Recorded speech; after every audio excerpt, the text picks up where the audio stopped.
ပါတယ်ဒီလိုနဲ့ပဲကျမရဲ့ကိုယ်ပိုင်ကော်ဖီဆိုင်လေးပိုင်ဆိုင်ခြင်းတဲ့အိမ်မက်လေးကိုအကောင့်ထဲပေါ်ဖို့ခြေလန်းတလန်းစတင်ခဲ့တယ်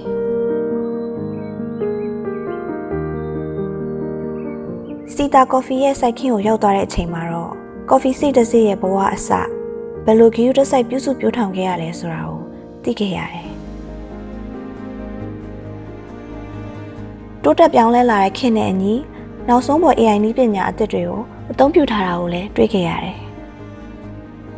တောက်သုံးသူတွေကိုအကောင်းမွန်ဆုံး crop to get experience တွေကိုပေးစမ်းနိုင်ဖို့အတွက်လည်း coffee processing အဆင့်ဆင့်ကိုအထူးပြုစိုက်ပြုလုပ်နေတဲ့စီတာရဲ့စေတနာကိုခန်းစားခဲ့မိပါတယ်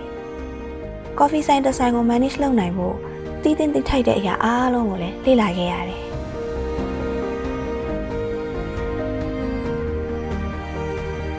စီတာရဲ့ barista workshop လေးကြောင့်လည်း coffee ကောင်းတစ်ခွက်ရဲ့အဓိပ္ပာယ်ကိုနားလည်စေခဲ့တယ်။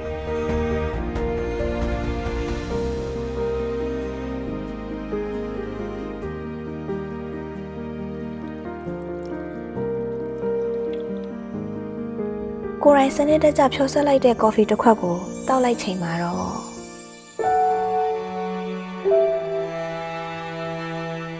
ညီလေးတောက်လို့ကောင်းလား တောက်လို့ကောင်းတာဗောပူပူရဲ့ နှစ်30တိုင်တိုင်ကော်ဖီချစ်သူတိုင်းအတွက်အကောင်းဆုံးနေယူဆောင်လာခဲ့ပြီးတာစီတာ